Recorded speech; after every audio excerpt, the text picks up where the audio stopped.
आई रोशब के वो नया गीत प्रस्तुति बा जोन पुनः आशा विश्वास बा कि अच्छा लगी। रतन शर्मा जी के स्टूडियो से ये गीत की प्रस्तुति बा। रोशब आशीर्वाद दी कि यह स्टूडियो दिन दुगुना रात चौगुना आगे की और बढ़े, सब गायक लोग भी आगे बढ़े। तबला पर संगत कर रोल बनी हमार विकास बाबा, अपेंजू पर रतन शर्मा जी जे देश विदेश तक नाम के सब लोग जानते। आई रोशब के रिकॉर्डिस्ट संदीप जी और गौतम ज्ञानी जी हमार बबुआ कैमरा से एक कार्य कर रहे बनी। नरेश शर्मा के तरफ से सब तमाम श्रोतागण के बार बार प्रणाम बा, आशीर्वाद के चहना बा।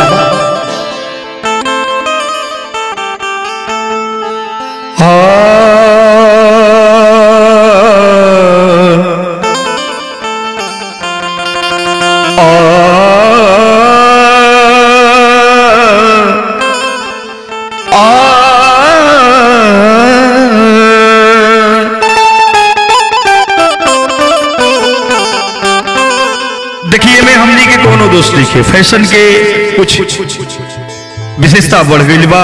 ऐसे लड़का एक लड़की के प्रति प्रेम के भाव में का कर रहा बा। अरे जनी भारमावा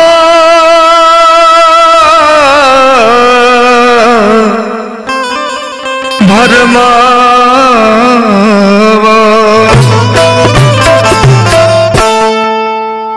अरे जनी भारमावो आवो बहिया में जावो। ढेर दिन बीत गई ऐसे कौ दिन चली। अरे जनी भारमावो आवो बहिया में जावो। कबले करई बोइंती जा रे रानी, कबले करई बोइंती जा रे रानी। जनी भारमावो अब बहिया में जावो।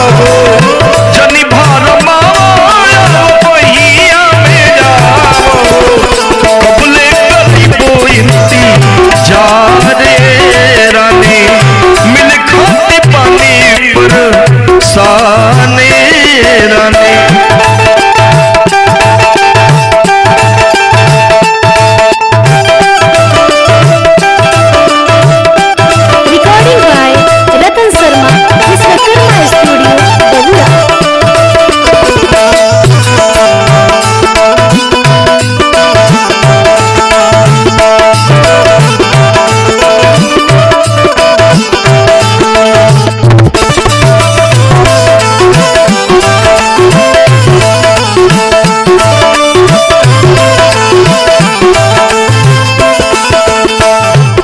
का कहला कम हियर डियर तनी नियर तू आजा।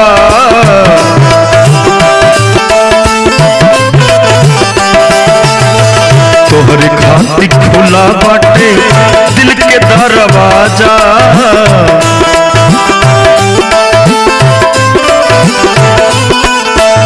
होली के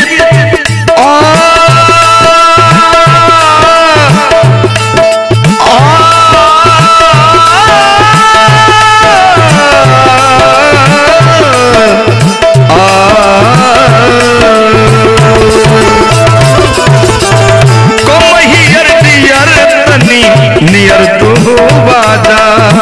तोहरे खातिर खुला बाटे दिल के दरवाजा।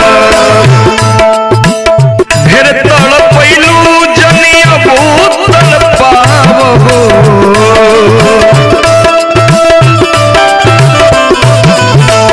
ढेर छछनैलू जनिया बोत छछनावो। तोहरे खातिर पानी पर साने रानी। मिल खाती पानी पर साने रानी।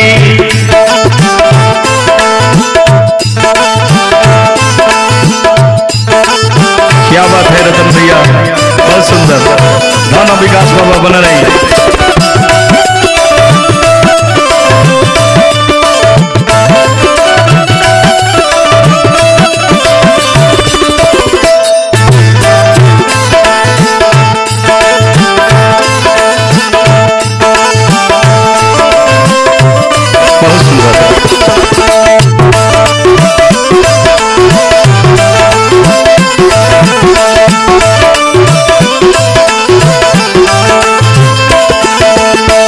लास्ट में लिखा कहरवा होली के तो टॉप होली के तो टॉप होली के तो टॉप जब पहनलू काना बाली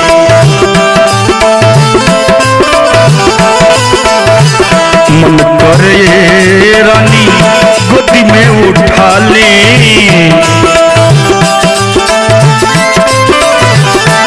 होली के तो टॉप जब पहनलू काना बाली मन करे गोरी गोदी में उठा ली फिर छछ नहीं रहूं जने और अब जने छछनावा अब जन मुआवो अब जन तू भरमावो फिर छछ नहीं लू जनिया बू छछनावो फिर बोलवैलू जनिया बू बुलावो तोहरे खाती पानी हम लचारे रानी तोहरे खाती पानी पर साने रानी जनी भरमावो आओ बहिया में आवो जनी भरमावो आओ बहिया में आवो कबले करई गोइंती जा रे रानी मिल खाती पानी पर साने